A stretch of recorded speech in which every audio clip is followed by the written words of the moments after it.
ઉદાહરણ number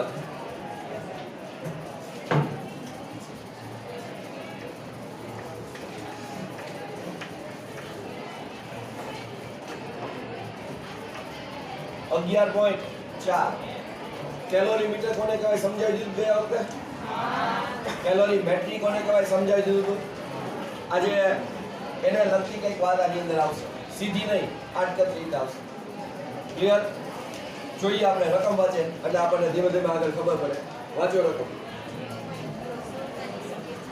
0.047 kg બે જ મિનિટ આ એલ્યુમિનિયમ નું દળ છે એમ એલ્યુમિનિયમ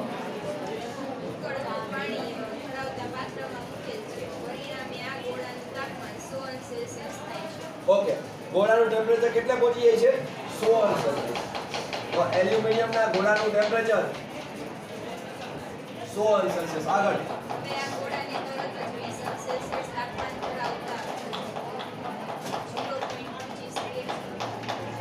20 અંશ સેલ્સિયસ તાપમાન અને દળ કેટલું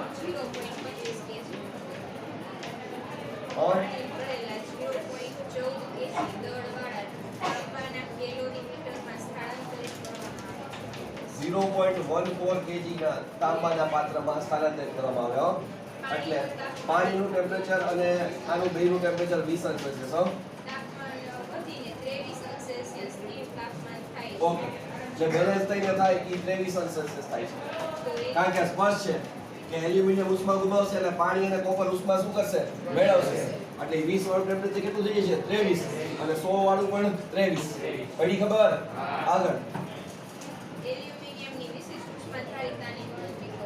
S aluminium is equal to question mark પણ તમને એના માટે પાણીની ઉષ્માધારિતા અને કોપરની ઉષ્માધારિતા આપવી પડે જે રકમમાં આપી નથી એકચ્યુઅલમાં આપવી જોઈએ નથી એ તો આપણે જવાબમાંથી કોપી કરીને લખશું બાકી પેપરમાં તમને આપશે ચાલો ગોતો એમાં આન્સરમાં હશે SW ની કિંમત પાણીની વિશિષ્ટ ઉષ્માધારિતાની કિંમત જવાબમાં એ લોકો ઇન્ક્લુડ કરી છે અને S કોપર 4.2 કે 4.18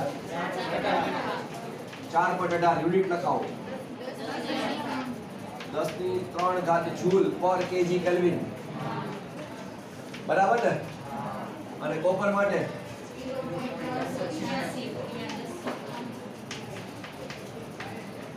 જૂલ પર આનો સિદ્ધાંત સિમ્પલ છે કેલોરીમીટરનો એક પદાર્થ ગુમાવેલી ઉષ્મા બરાબર અહીંયા કોણ ઉષ્મા ગુમાવે છે એલ્યુમિનિયમ કોણ મેળવે છે પાણી અને કોપર કહી શકાય અહીંયા ટેમ્પરેચર બેનું સરખું જ છે એટલે અહીંયા SW TW લખો તો ચાલે અને T કોપર લખો તો ચાલે બેના ટેમ્પરેચર સરખા જ છે પહેલા શરૂઆતમાં ખબર પડી કે નહીં ઓકે તો લખું છું અહીંયા એલ્યુમિનિયમ એ ગુમાવેલ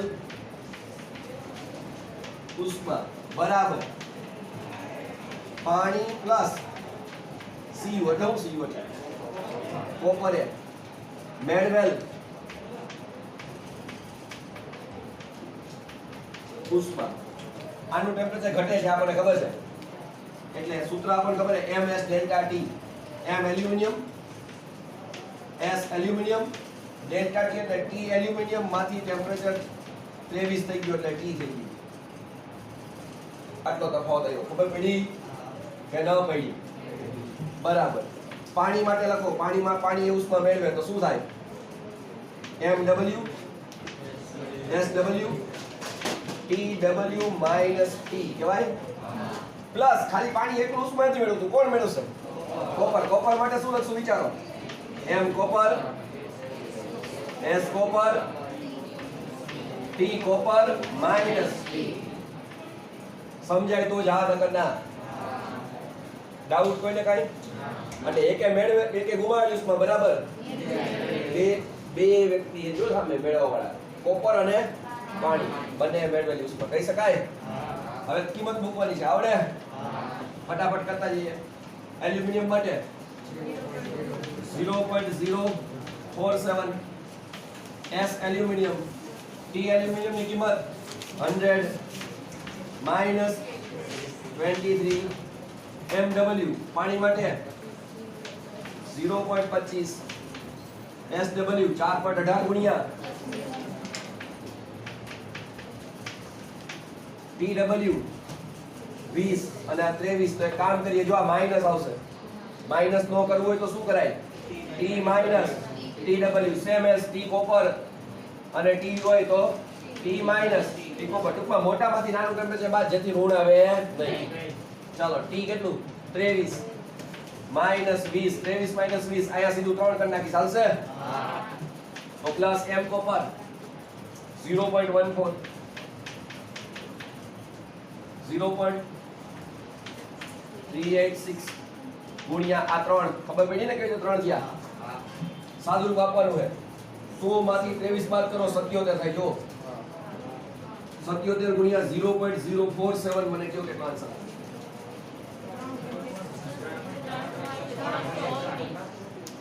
3.1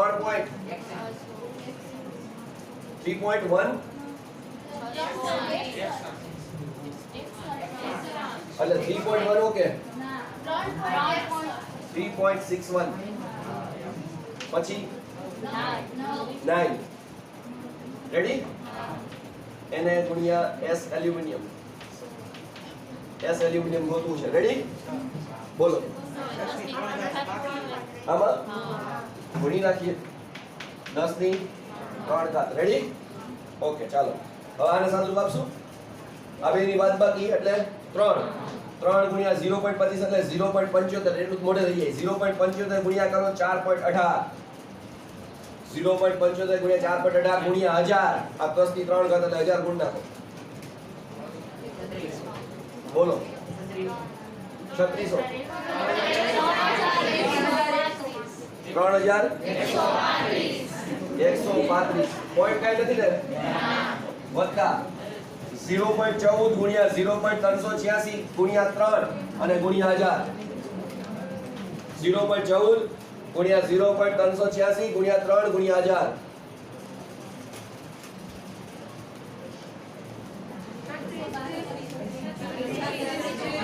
બધા એકારે નહીં. બોલો 36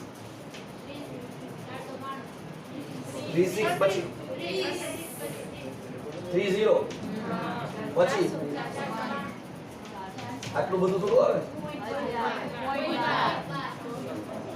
ભૂલ થાય છે.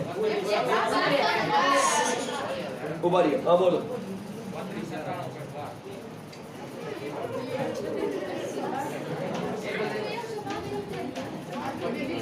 આ બેનો સરવાળો ભાગ્યા કરો.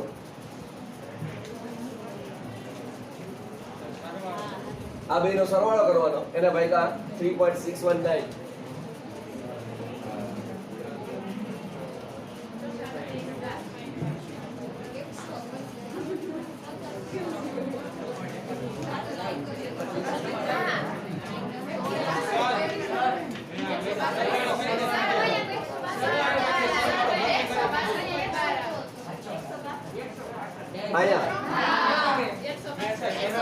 બધાય ઝીરો કરી નાખો એક વખત કેલ્ક્યુલેટરમાં, બધાય ઝીરો કરી નાખો. બુદ્ધિ વાપરોમાં ખબર પડી જાય. આમાં જો ઓનલાઈન 0.14 into 0.386 into 3 into 1000 એટલે કે 1000 વડે ગુણવાને છે. બોલો 162.12. આ ઓકે છે, ચેક કરી લેજો એકવાર. બેનો સરવાળો ભાગ્યા 3.619.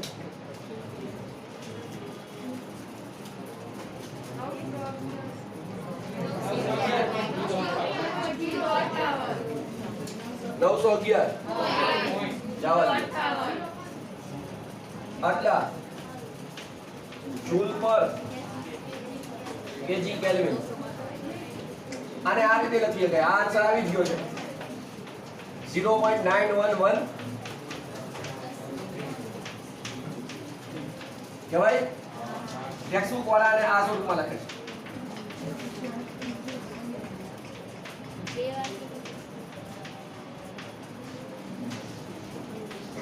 લખી નાખો.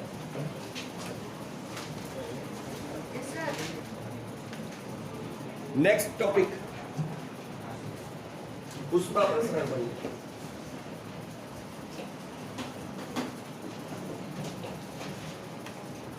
એકમાંથી ઉષ્મા જાય બીજામાં જાય આપણે ભણ્યા પણ કેવી રીતે જાય ઈ સમજે.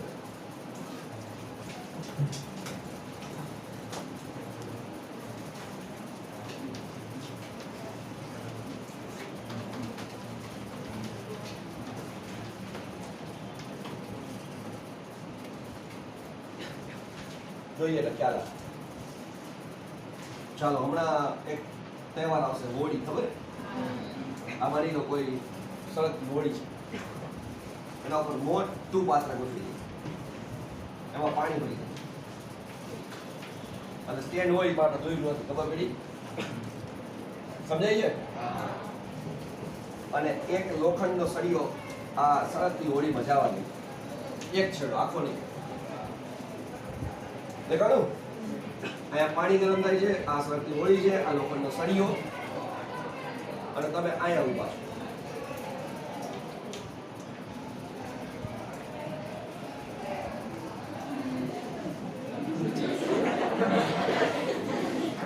પવનને કારણે વાળ ઉડે, બીજું કાંઈ.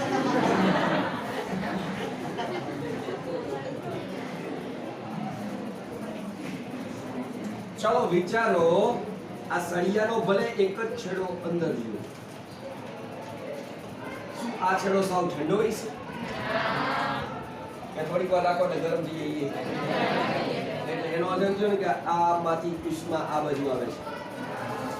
તો આ ઘન પદાર્થ છે, ઘન પદાર્થમાં ઉષ્મા ઇન્ડિયામાં આવી ને, એને જનરલી આપણે ઉષ્મા વહન કહેતા હોય. શું કહેતા હોય? એનું વહન થઈને ગરમ છેડાથી ઠંડા છેડા તરફ આવે. આવે કે ન આવે? ચાલો વિચારો, આમાં જે પાણી ભર્યું છે એમાં નીચેના અણુ જ ખાલી ગરમ થાય? તો બધા અણુ ગરમ થાય ને, બરાબર? એ જે પ્રવાહીમાં થશે એને આપણે કહેતા હોય ઉષ્મા નયન. નયન એટલે આંખ થાય, પણ એની કઈ વાત નથી. ઉષ્મા નયન. જનરલી ઉષ્મા નયનની ઘટના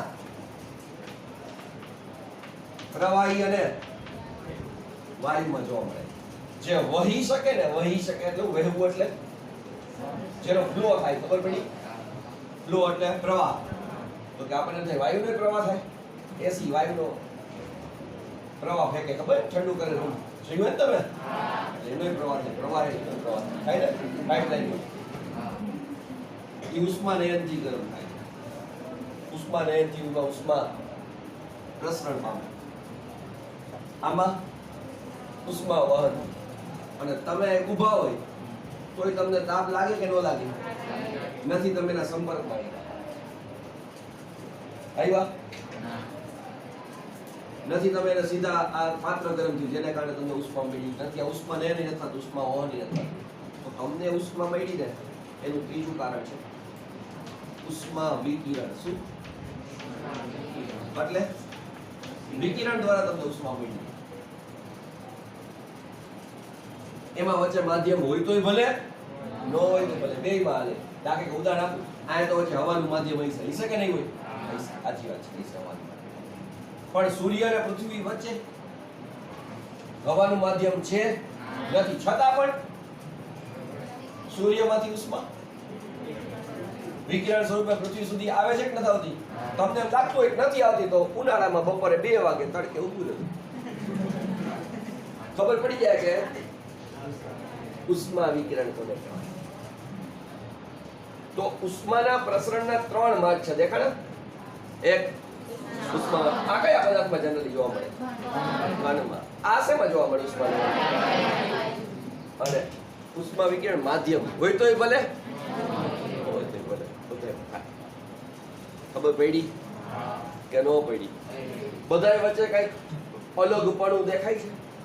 આ ઘનમાં, આ અને આ માધ્યમ. હોય તો માધ્યમ, હોય તો માધ્યમમાં થાય, ન હોય તો એમ થાય. થાય તો ખરું છે. એમાં પહેલા આપણે આ સમજવું છે, ઉષ્મા વહન. રેડી? ચાલો આ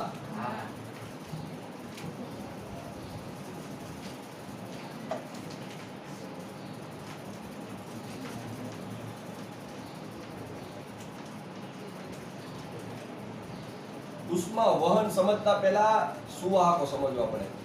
જનરલી ઉષ્માના સુવાહક કોણ હોય તો ધાતુ ઉષ્માની સુવાહક છે. આપણે જોજો ઘરમાં જેટલા તપેલા છે મેજોરિટી ધાતુના છે. કા ગેસમાંથી ફટાફટ ઉષ્મા શોષી અને અંદર રહેલા પદાર્થને આપે. તમે દૂધ ગરમ કરતા સીધું દૂધને મળે, પાણી ગરમ કરતા તો સીધું પાણીને મળે, શાક બનાવતા તો સીધું શાકને ઉષ્મા મળવા માંડે છે કે નહીં? એટલે ધાતુઓ સુવાહક છે. તો પેલા સુવાહકનું સ્ટ્રક્ચર સમજીએ પછી એમાં ઉષ્મા વહન સમજીએ. બરાબર? એ સ્ટ્રક્ચર સમજવા માટે નાનકડા લોખંડના ટુકડાને, ધાતુના ટુકડાને હું મેગ્નિફાઈ કરીને દોરું છું. અંદર શું હોય બધું જોજો. દેખાડું? આના ઉપર ચોક્કસ લેટિસ કે લેટાઇસ બિંદુ હોય. આ શબ્દ તમારે કેમિસ્ટ્રીમાં આવ્યો છે, લેટિસ અથવા લેટિસ ન કહેતો ને કે લેટાઇસ. નથી એવું ને? ઓકે, કાંઈ વાંધો. લેટિસ એટલે ચોક્કસ ગોઠવણ, ચોક્કસ બિંદુ પર થતી ગોઠવણ. આવા ચોક્કસ બિંદુ મૂકી દો. દેખાડા ચોક્કસ બિંદુ? સુવાહકની અંદર એટલે કે ધાતુની અંદર આ ચોક્કસ બિંદુ પર ધન આયન ગોઠવાયેલા હોય. કોણ ગોઠવાયેલા હોય? જો તો દેખાડા.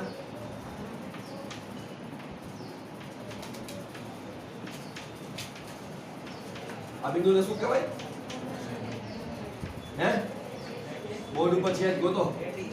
લેટિસ અથવા તો ધન આયન ત્યાં ફિક્સ હોય. એની પોતાની જગ્યાથી ગતિ કરી શકતા અહીંયા ફિક્સ જ. આ ધન આયન છે તો સામે ઇલેક્ટ્રોન મુક્ત થાય છે કે નહીં થયા હોય? આ દરેકનો એક ઇલેક્ટ્રોન ઈ પોતાને મન પડે ને ત્યાં ફરતો હોય. પણ એ ધાતુમાંથી બહાર જાય અંદર ને અંદર, પણ અંદર ફરવાની એને છૂટ છે. આવો જ માર્ગ હોય. આવો તો કેટલા ઇલેક્ટ્રોન હોય, બધાનો માર્ગ દોરો કેટલો વિચિત્ર થઈ જાય. ખબર પડી કે ન પડી? એના મન થાય ને અંદર ફરવાની છૂટ, એટલે મુક્ત રીતે ફરી શકે, ગતિપથ મુક્ત હોય. પણ બહાર નીકળી શકે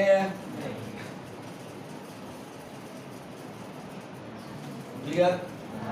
ડાઉટ આમાં કાંઈ? જો આ કાંઈ ટેક્સ્ટ બુકમાં નથી એટલે ગોતતા નહીં. આખું સ્ટ્રક્ચર સમજાવું કેમ થાય છે. હવે આપણે મુક્તતાના અંશ શીખાતા યાદ છે કોઈને? 3 રેખીય ગતિ માટે, 2 ચાક ગતિ માટે અને 2 દોરિત ગતિ માટે. આવ્યું તું કે નહોતું આવ્યું? હવે આ જકડાયેલા છે, આ અણુ અહીંથી આમ જઈ શકે? ન જઈ શકે. ચોખ્ખી વસ્તુ છે. તમે વિચારો, આ લોખંડનો ટુકડો છે, એક છેડો હું ગરમ કરું છું, અહીંયા હીટ આપું છું, દેખાડો તો કઈ આ અણુ પાછળ જઈને વિચાર એટલે મને બહુ તાપ લાગે, જઈ શકે? ન જઈ શકે ભાઈ. એ પોતાના સ્થાને કેવા થયેલા છે? જકડાયેલા. આપણે તડકો લાગે છાયા વે છે. જોજો આ ભડકામાં ઉભો તો એ પોતે અણુ ગતિ કરીને જાય ને, એ તો જકડાયેલો જ છે ભાઈ, હલી શકે આટલા તો એ ઘન કહેવાય. ક્લિયર? બરાબર? તો ગતિ થતી નથી એટલે મુક્તના સ્તરણ જે મુક્તાલય તો એ તો નીકળી ગયું. બીજું ચાક ગતિ, તો આ તો ચાક ગતિ જ કરીએ કે જ્ઞાન છે. તો 2 પ્રકારની ગતિ થતી જ નથી, તો ત્રીજા 1 પ્રકારની ગતિ થાય. કઈ ગતિ ભાઈ બોલો? હવે દોરિત ગતિ. એટલે આ પોતાના સ્થાન આસપાસ દોલન કરતો હોય. આ એક જ કરતો હોય.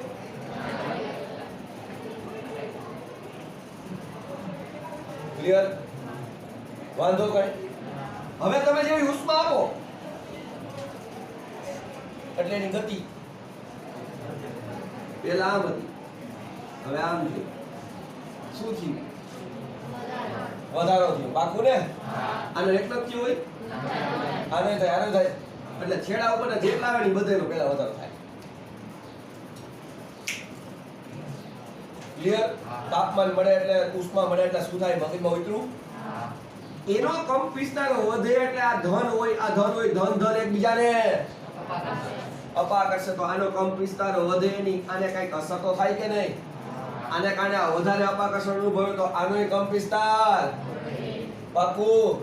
એમ આને કારણે આનો કંપ વિસ્તાર વધે, આને કારણે તો આની ઉર્જા વધી. એની અસર એની બાજુ, એની અસર આમ એક થી બીજા અણુને ઉષ્મા મળે, બીજા અણુથી ત્રીજા અણુને ઉષ્મા મળે, દોલન દ્વારા ઉષ્મા મળે. આટલાથી ખબર પડી કે નહીં?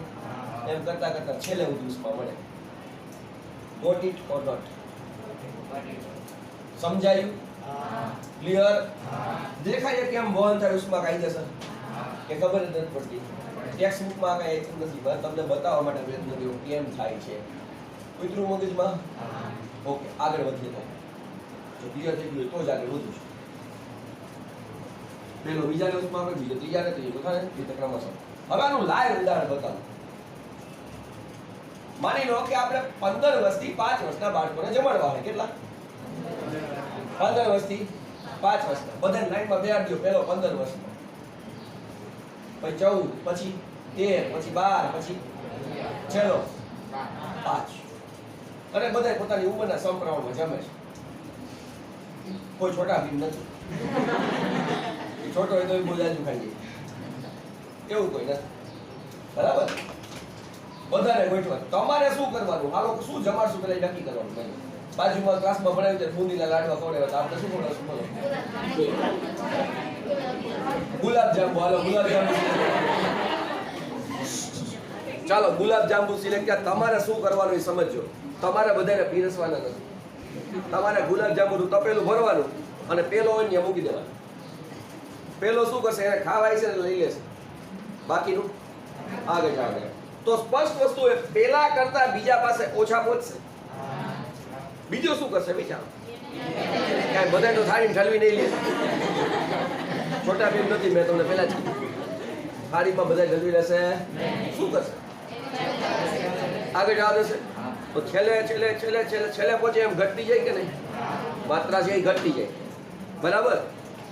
છેલ્લે જ્યારે પહોંચી જાય ત્યારે તમારે શું કરવાનું? એ પાત્ર લઈને પાછું રસોડા લઈ જવાનું, પાછું ભરીને પેલા પાસે મૂકી દેવાનું. લોજિક ક્લિયર કે ડાઉટ નહીં? એટલે પેલા પાસે પાછું એટલું પાત્ર પહોંચી ગયું ભરેલું. હવે વિચારો, પહેલી વખતે જેને ગુલાબજાંબુ લીધા છે બીજી વખત પહેલી વખત કરતા ઓછા લે ને? વ્યવહારિક વાત છે ને? બરાબર? ઓછા લઈ લીધા. પછી બીજો શું કરશે? પહેલી વખત કરતા જાજા લે, ઓછા લે. એમ કરતા કરતા છેલ્લે સુધી વહી જાય, પાછું પાત્ર લઈને ભાઈ પેલા પાસે મૂકી દે. ત્રીજી વખતે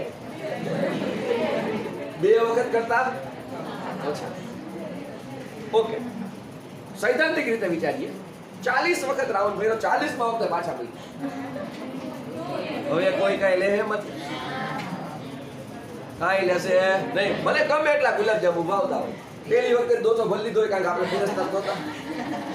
એમાં બીજી વખત આવી, એમાં ત્રીજી વખત, એમાં 40મી વખત. હવે જોજો, ધ્યાનપૂર્વક સમજો. જેટલું તપેલું ભરેલું તમે મૂક્યું એમ તપેલા આમ જોઈને સીધો બાજુ જાવ દે. એટલા ગુલાબજાંબુ ખવાઈ ગયા કે વાત જવા. બીજો શું કરશે? ત્રીજો શું કરશે? છેલ્લો 5 વર્ષનો હતો ઈ. તો એક બાજુથી જેટલા જાંબુ તમે એન્ટર કર્યા, બીજી બાજુ પાછા મળે. સમજાય? ઉષ્મા વહન સમજાય. કેવી રીતે? જોજો. અહીંથી તમે ઉષ્મા આપો એટલે પેલાનો કપ વિસ્તાર વધે, એની અસર બીજાને મળે, એની અસર ત્રીજાને મળે. અને તપેલી જો ખાલી ખાલી થતી હતી પેલા, ચેક સુધી મળે. પછી આની મેક્સિમમ થાવી ગઈ એટલી ઉષ્મા થઈ ગઈ. હવે એ વધારે આવશે તો લે. શું કરશે? એની જેટલી મેક્સિમમ થવાની થઈ ગઈ. તો થોડાક સમય પછી જેટલી ઉષ્મા છેડે દાખલ થશે એટલી ઉષ્મા બીજા છેડે પાછી મળશે. કહી શકાય કે ન કહી શકાય? આને સ્થાયી ઉષ્મા અવસ્થા કહેવાય. શું કહેવાય? સમજાણું જ નહીં હો કાંઈ. સમજાણું? સ્થાયી ઉષ્મા અવસ્થા એટલે એક છેડેથી જેટલી ઉષ્મા દાખલ થાય, વચ્ચે કોઈ કઈ ખાય નહીં, કા ન ખાય, ધરાઈ જાય. સમજાણી વાત કરી. બધાય પોતપોતાની કેપેસિટી પ્રમાણે ખાય. 15 વર્ષના 5 વર્ષની સરખામણી નહીં કરવાની ભાઈ.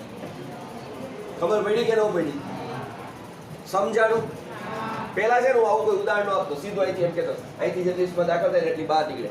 બરાબર? તો છોકરા હા પાડતા, સમજાતું નહીં. જેવું ઉદાહરણ આપવાનું ચાલુ કર્યું ને, એક જ ગાંઠે જેવા ગુલાબજાંબુ દેખાય તરત જ આવડી જાય. ક્લિયર કે ડાઉટ કઈ? ફરીથી કહું, આ અવસ્થાને કેવી અવસ્થા કહેવાય? સ્થાયી ઉષ્મા અવસ્થા. ક્લિયર? પાકું? ઓકે. હવે યાદ રાખવું, એના ઉપર સૂત્ર તારાવી.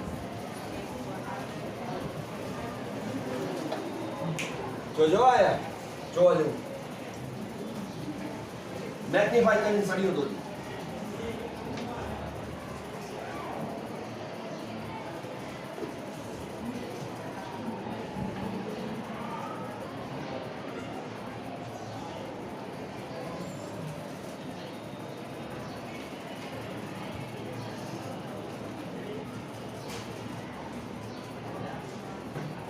દેખાય છે આ આડ છેદનું ક્ષેત્રફળ એને કહી દઉં એ બધે એક સરખું દેખાય છે ઓકે આયા ટેમ્પરેચર T1 આયા ટેમ્પરેચર T2 આ x બરાબર 0 આ ઉષ્મા આપીએ છીએ આ x બરાબર l તો આની લંબાઈ કેટલી l ક્ષેત્રફળ કેટલું આ છે એ દેખાય છે બધા આયા ઉષ્મા આપીએ કયું ટેમ્પરેચર વધારે છે કયું ઓછું હોય છે બોલો T1 વધારે પાક્કું ઓકે બે બિંદુ વિચારી લેજો આજે દેખાય છે આ x બરાબર x અથવા આને કહી દઈએ x1 અથવા x એટલે હાલો x બરાબર x અને આ x બરાબર x પ્લસ ડેલ્ટા x કેટલો વધારો એટલે આ અંતર ડેલ્ટા x થયું એક વિભાગ આયા વિચારો એક વિભાગ આયા વિચારો વિચારીએ કઈ આ પહેલો વિભાગ આ આયા ટેમ્પરેચર T હોય તો આયા T માઈનસ ડેલ્ટા T કહેવાય કા ભાઈ માઈનસ ડેલ્ટા T કહેવું કેમ વધાર્યું જેમ અંતર વધે આમ દૂરના છેડે જાવ એમ ટેમ્પરેચર શું થતું જાય સાચી વાત છે કે ખોટી વાત છે લો સમજાણું જેમ x ની કિંમત વધતી જશે એમ t ની કિંમત ઘટી જશે બે એકબીજાના વ્યસ્ત નથી પણ વિરુદ્ધ પ્રમાણમાં છે વ્યસ્ત નથી એક માં થતો એકમાં વધારો થાય છે સામે બીજામાં જોજો તો એના ઉપરથી એક પ્રચલન વ્યાખ્યાયિત કરે આયા કેટલું અંતર કાપ્યું આયા કેટલો ઘટાડો થયો તો ડેલ્ટા t ના છેદમાં ડેલ્ટા x આગળ નિશાની માઈનસ માઈનસ ઘટાડો સૂચવે માઈનસ શું સૂચવે કે જેમ x વધે એમ ડેલ્ટા t પાકું ને કે ખોટી વાત છે ઘટાડો માઈનસ હોય એટલે આ માઈનસ માં પદ આવે આ પ્લસ માં આવે માઈનસ માઈનસ એટલે આવું થયું આને કહેવાય તાપમાન પ્રચલન શું કહેવાય એટલે આ સાહેબે નવું કહ્યું ખબર પડી શું કહેવાય તાપમાન પ્રચલન વ્યાખ્યાયિત કરવું હોય તો એકમ લંબાઈ દીઠ તાપમાનમાં થતા ફેરફારને ફરીથી એકમ લંબાઈ દીઠ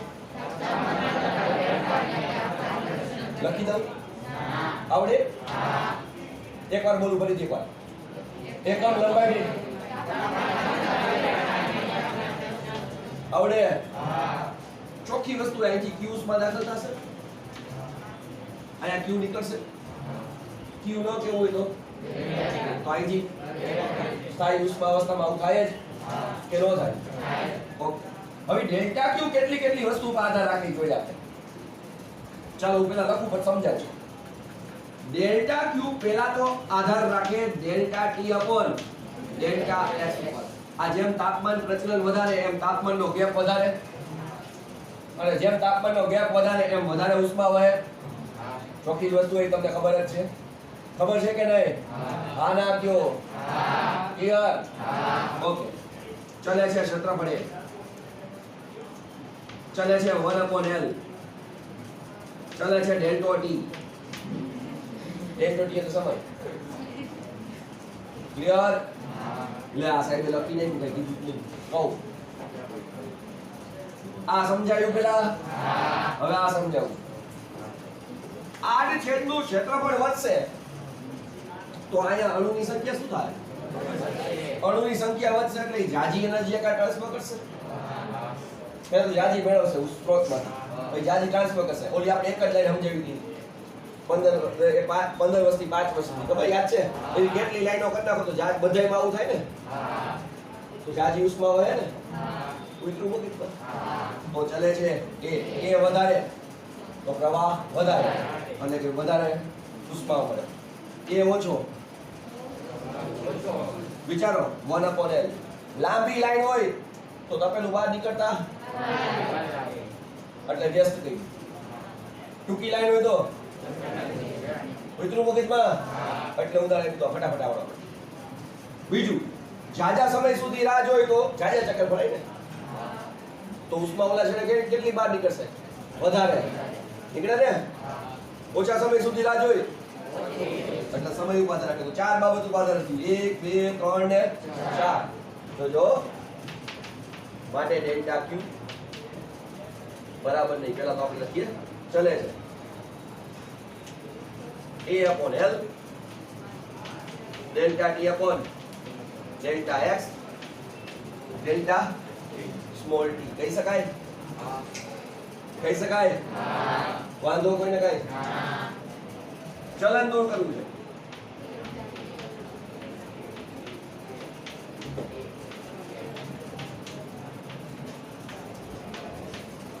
કહેવાય કે નો કહેવાય સમજાતું નથી સાહેબ રીતે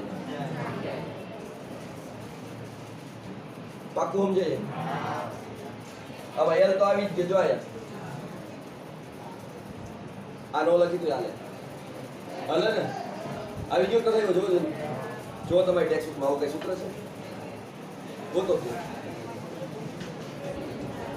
આ નહીં હોય જો કા નહીં હોય કા નહીં હોય જો છે આ કાઢ નાખો હાલશે શું કામ એલ કાઢ નાખો બોલો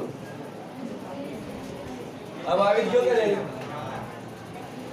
ઉતરું મગજમાં કે નો ઉતરું તો કે delta T upon delta x into delta small T કહી શકાય ઓકે ડેલ્ટા ટી ને સામે જેટમાં આવે છે ડેલ્ટા ક્યુ અપોન ડેલ્ટા ટી બરાબર કે એ ડેલ્ટા ટી અપોન આને કહેવાય ઉષ્મા પ્રવાહ h ફરીથી કોને કહેવાય ઉષ્મા પ્રવાહ બરાબર કે એ મોટા ટેમ્પરેચર માંથી છોટું ટેમ્પરેચર બાદ છેદમાં લંબાઈ